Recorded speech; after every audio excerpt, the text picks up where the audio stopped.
ಇನ್ನು ಫಿನಾನ್ಸ್ ಸುಗ್ರೀವಾಜ್ಞೆ ವಾಪಸ್ ವಿಚಾರ ಕಾನೂನು ಸಚಿವ ಎಚ್.ಕೆ. ಪಾಟೀಲ್ ಪ್ರತಿಕ್ರಿಯೆ ಕೊಟ್ಟಿದ್ದಾರೆ. ರಾಜ್ಯಪಾಲರಿಂದ ತಪ್ಪು ಗ್ರಹಿಕೆಯಾಗಿದೆ ಅಂತ ಹೇಳಿದ್ದಾರೆ. ರಾಜ್ಯಪಾಲರಿಗೆ ಗೊಂದಲಗಳಿವೆ. ಸುಗ್ರೀವಾಜ್ಞೆ ಬಗ್ಗೆ ತಿಳಿದುಕೊಳ್ಳಬೇಕು. ಆರ್‌ಬಿಐ ನಿಯಮಾನುಸಾರ ಇದ್ದರೆ ಕ್ರಮವಿಲ್ಲ, ಕಾನೂನುಬಾಹಿರ ಸಂಸ್ಥೆ ವಿರುದ್ಧ ಮಾತ್ರ ಕ್ರಮ. ರಾಜ್ಯಪಾಲರು ಇದನ್ನು ತಿಳಿದುಕೊಳ್ಳಲಿ ಅಂತೇಳಿ ಕಾನೂನು ಸಚಿವ ಎಚ್.ಕೆ. ಪಾಟೀಲ್ ಹೇಳಿಕೆಯನ್ನು ಕೊಟ್ಟಿದ್ದಾರೆ. ನಾನು ಹೇಳಿದ್ದು ಅದನ್ನೇ. ಯಾಕಂದರೆ ಆರ್‌ಬಿಐಯ ಗೈಡ್ಲೈನ್ಸ್ ಇರುತ್ತೆ. ಆರ್‌ಬಿಐ ಗೈಡ್ಲೈನ್ಸು ಇದ್ದಾಗ ಹೇಗೆ ಅಂತ. But HK. ಪಾಟೀಲ್ ಹೇಳಿದ್ದಾರೆ, ಯಾವುದೇ ಕಾರಣಕ್ಕೂ ಕೂಡ ಆರ್‌ಬಿಐ ಗೈಡ್ಲೈನ್ಸನ್ನು ಪಾಲಿಸುವಂಥ ಯಾವುದೇ ಸಂಸ್ಥೆಗಳಿಗೆ ನಾವು ಟಾರ್ಗೆಟ್ ಮಾಡೋದಿಲ್ಲ. ಆದರೆ ಯಾರೊಬ್ಬ ಬರ್ತಾರೆ, ಎಂಕಣ್ಣ ಶೀನಣ್ಣ ಬಂದುಬಿಟ್ಟೆ ತಗೊಳ್ರೋ ದುಡ್ಡು ಅಂಥವ್ರಿಗೆ ಮಾತ್ರ ಬಿಡೋದಿಲ್ಲ ಅಂತ ಹೇಳಿದ್ದಾರೆ. ಕೇಳಿ ಎಚ್.ಕೆ. ಪಾಟೀಲ್ ಹೇಳಿಕೆಯನ್ನು.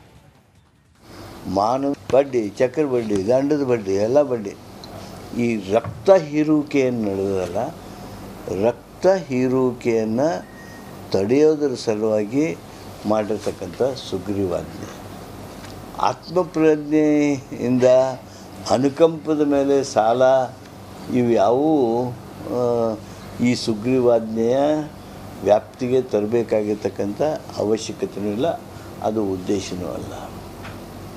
ಈ ಸುಗ್ರೀವಾಜ್ಞೆಯ ಉದ್ದೇಶ ಯಾರು ಮಾನವೀಯತೆಯನ್ನು ಮೀರಿ ನಡೀತಾ ಇದ್ದಾರೆ, ಜನರನ್ನು ತೀವ್ರವಾಗಿ ಹಿಂಸಿಸ್ತಾ ಇದ್ದಾರೆ, ಅಂಥ ಏನು ವಸೂಲಿ ಪ್ರಕ್ರಿಯೆಗಳದಾವು ಆ ಪ್ರಕ್ರಿಯೆ. ಇನ್ನು ಫಿನಾನ್ಸ್ ಸುಗ್ರೀವಾಜ್ಞೆ ವಾಪಸ್ ವಿಚಾರ ಕಾನೂನು ಸಚಿವ ಎಚ್.ಕೆ. ಪಾಟೀಲ್ ಪ್ರತಿಕ್ರಿಯೆ ಕೊಟ್ಟಿದ್ದಾರೆ. ರಾಜ್ಯಪಾಲರಿಂದ ತಪ್ಪು ಗ್ರಹಿಕೆಯಾಗಿದೆ ಅಂತ ಹೇಳಿದ್ದಾರೆ. ರಾಜ್ಯಪಾಲರಿಗೆ ಗೊಂದಲಗಳಿವೆ. ಸುಗ್ರೀವಾಜ್ಞೆ ಬಗ್ಗೆ ತಿಳಿದುಕೊಳ್ಳಬೇಕು. ಆರ್‌ಬಿಐ ನಿಯಮಾನುಸಾರ ಇದ್ದರೆ ಕ್ರಮವಿಲ್ಲ, ಕಾನೂನುಬಾಹಿರ ಸಂಸ್ಥೆ ವಿರುದ್ಧ ಮಾತ್ರ ಕ್ರಮ. ರಾಜ್ಯಪಾಲರು ಇದನ್ನು ತಿಳಿದುಕೊಳ್ಳಲಿ ಅಂತೇಳಿ ಕಾನೂನು ಸಚಿವ ಎಚ್.ಕೆ. ಪಾಟೀಲ್ ಹೇಳಿಕೆಯನ್ನು ಕೊಟ್ಟಿದ್ದಾರೆ. ನಾನು ಹೇಳಿದ್ದು ಅದನ್ನೇ. ಯಾಕಂದರೆ ಆರ್‌ಬಿಐಯ ಗೈಡ್ಲೈನ್ಸ್ ಇರುತ್ತೆ. ಆರ್‌ಬಿಐ ಗೈಡ್ಲೈನ್ಸು ಇದ್ದಾಗ ಹೇಗೆ ಅಂತ. But HK. ಪಾಟೀಲ್ ಹೇಳಿದ್ದಾರೆ, ಯಾವುದೇ ಕಾರಣಕ್ಕೂ ಕೂಡ ಆರ್‌ಬಿಐ ಗೈಡ್ಲೈನ್ಸನ್ನು ಪಾಲಿಸುವಂಥ ಯಾವುದೇ ಸಂಸ್ಥೆಗಳಿಗೆ ನಾವು ಟಾರ್ಗೆಟ್ ಮಾಡೋದಿಲ್ಲ. ಆದರೆ ಯಾರೊಬ್ಬ ಬರ್ತಾರೆ, ಎಂಕಣ್ಣ ಶೀನಣ್ಣ ಬಂದುಬಿಟ್ಟೆ ತಗೊಳ್ರೋ ದುಡ್ಡು ಅಂಥವ್ರಿಗೆ ಮಾತ್ರ ಬಿಡೋದಿಲ್ಲ ಅಂತ ಹೇಳಿದ್ದಾರೆ. ಕೇಳಿ ಎಚ್.ಕೆ. ಪಾಟೀಲ್ ಹೇಳಿಕೆಯನ್ನು. ಮಾನವ ಬಡ್ಡಿ, ಚಕ್ರ ಬಡ್ಡಿ, ದಂಡದ ಬಡ್ಡಿ, ಎಲ್ಲ ಬಡ್ಡಿ, ಈ ರಕ್ತ ಹೀರುವಿಕೆಯನ್ನು ನಡೆದಲ್ಲ, ರಕ್ತ ಹೀರುವಿಕೆಯನ್ನು ತಡೆಯೋದರ ಸಲುವಾಗಿ ಮಾಡಿರ್ತಕ್ಕಂಥ ಸುಗ್ರೀವಾಜ್ಞೆ, ಆತ್ಮಪ್ರಜ್ಞೆಯಿಂದ ಅನುಕಂಪದ ಮೇಲೆ ಸಾಲ, ಇವು ಯಾವುವು ಈ ಸುಗ್ರೀವಾಜ್ಞೆಯ ವ್ಯಾಪ್ತಿಗೆ ತರಬೇಕಾಗಿರ್ತಕ್ಕಂಥ ಅವಶ್ಯಕತೆಯೂ ಇಲ್ಲ, ಅದು ಉದ್ದೇಶವೂ ಅಲ್ಲ. ಈ ಸುಗ್ರೀವಾಜ್ಞೆಯ ಉದ್ದೇಶ ಯಾರು ಮಾನವೀಯತೆಯನ್ನು ಮೀರಿ ನಡೀತಾ ಇದ್ದಾರೆ, ಜನರನ್ನು ತೀವ್ರವಾಗಿ ಹಿಂಸಿಸ್ತಾ ಇದ್ದಾರೆ, ಅಂಥ ಏನು ವಸೂಲಿ ಪ್ರಕ್ರಿಯೆಗಳದಾವು ಆ ಪ್ರಕ್ರಿಯೆ. ಇನ್ನು ಫಿನಾನ್ಸ್ ಸುಗ್ರೀವಾಜ್ಞೆ ವಾಪಸ್ ವಿಚಾರ ಕಾನೂನು ಸಚಿವ ಎಚ್.ಕೆ. ಪಾಟೀಲ್ ಪ್ರತಿಕ್ರಿಯೆ ಕೊಟ್ಟಿದ್ದಾರೆ. ರಾಜ್ಯಪಾಲರಿಂದ ತಪ್ಪು ಗ್ರಹಿಕೆಯಾಗಿದೆ ಅಂತ ಹೇಳಿದ್ದಾರೆ. ರಾಜ್ಯಪಾಲರಿಗೆ ಗೊಂದಲಗಳಿವೆ. ಸುಗ್ರೀವಾಜ್ಞೆ ಬಗ್ಗೆ ತಿಳಿದುಕೊಳ್ಳಬೇಕು. ಆರ್‌ಬಿಐ ನಿಯಮಾನುಸಾರ ಇದ್ದರೆ ಕ್ರಮವಿಲ್ಲ, ಕಾನೂನುಬಾಹಿರ ಸಂಸ್ಥೆ ವಿರುದ್ಧ ಮಾತ್ರ ಕ್ರಮ. ರಾಜ್ಯಪಾಲರು ಇದನ್ನು ತಿಳಿದುಕೊಳ್ಳಲಿ ಅಂತೇಳಿ ಕಾನೂನು ಸಚಿವ ಎಚ್.ಕೆ. ಪಾಟೀಲ್ ಹೇಳಿಕೆಯನ್ನು ಕೊಟ್ಟಿದ್ದಾರೆ. ನಾನು ಹೇಳಿದ್ದು ಅದನ್ನೇ. ಯಾಕಂದರೆ ಆರ್‌ಬಿಐಯ ಗೈಡ್ಲೈನ್ಸ್ ಇರುತ್ತೆ. ಆರ್‌ಬಿಐ ಗೈಡ್ಲೈನ್ಸು ಇದ್ದಾಗ ಹೇಗೆ ಅಂತ. But HK. ಪಾಟೀಲ್ ಹೇಳಿದ್ದಾರೆ, ಯಾವುದೇ ಕಾರಣಕ್ಕೂ ಕೂಡ ಆರ್‌ಬಿಐ ಗೈಡ್ಲೈನ್ಸನ್ನು ಪಾಲಿಸುವಂಥ ಯಾವುದೇ ಸಂಸ್ಥೆಗಳಿಗೆ ನಾವು ಟಾರ್ಗೆಟ್ ಮಾಡೋದಿಲ್ಲ. ಆದರೆ ಯಾರೊಬ್ಬ ಬರ್ತಾರೆ, ಎಂಕಣ್ಣ ಶೀನಣ್ಣ ಬಂದುಬಿಟ್ಟೆ ತಗೊಳ್ರೋ ದುಡ್ಡು ಅಂಥವ್ರಿಗೆ ಮಾತ್ರ ಬಿಡೋದಿಲ್ಲ ಅಂತ ಹೇಳಿದ್ದಾರೆ. ಕೇಳಿ ಎಚ್.ಕೆ. ಪಾಟೀಲ್ ಹೇಳಿಕೆಯನ್ನು. ಮಾನವ ಬಡ್ಡಿ, ಚಕ್ರ ಬಡ್ಡಿ, ದಂಡದ ಬಡ್ಡಿ, ಎಲ್ಲ ಬಡ್ಡಿ, ಈ ರಕ್ತ ಹೀರುವಿಕೆಯನ್ನು ನಡೆದಲ್ಲ, ರಕ್ತ ಹೀರುವಿಕೆಯನ್ನು ತಡೆಯೋದರ ಸಲುವಾಗಿ ಮಾಡಿರ್ತಕ್ಕಂಥ ಸುಗ್ರೀವಾಜ್ಞೆ, ಆತ್ಮಪ್ರಜ್ಞೆಯಿಂದ ಅನುಕಂಪದ ಮೇಲೆ ಸಾಲ, ಇವು ಯಾವುವು ಈ ಸುಗ್ರೀವಾಜ್ಞೆಯ ವ್ಯಾಪ್ತಿಗೆ ತರಬೇಕಾಗಿರ್ತಕ್ಕಂಥ ಅವಶ್ಯಕತೆಯೂ ಇಲ್ಲ, ಅದು ಉದ್ದೇಶವೂ ಅಲ್ಲ.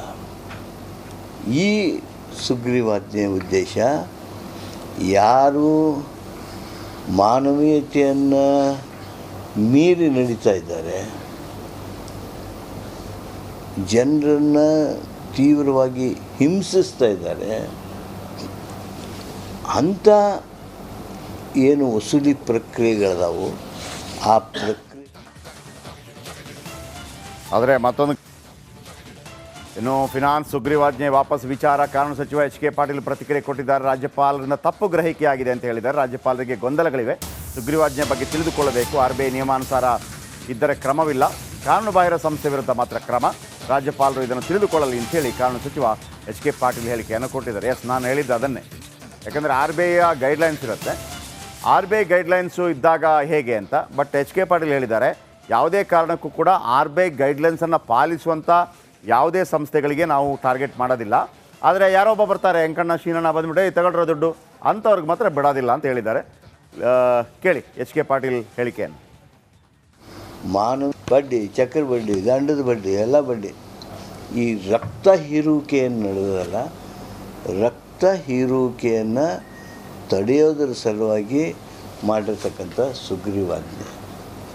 ಆತ್ಮಪ್ರಜ್ಞೆಯಿಂದ ಅನುಕಂಪದ ಮೇಲೆ ಸಾಲ ಇವ್ಯಾವೂ ಈ ಸುಗ್ರೀವಾಜ್ಞೆಯ ವ್ಯಾಪ್ತಿಗೆ ತರಬೇಕಾಗಿರ್ತಕ್ಕಂಥ ಅವಶ್ಯಕತೆಯೂ ಇಲ್ಲ, ಅದು ಉದ್ದೇಶವೂ ಅಲ್ಲ.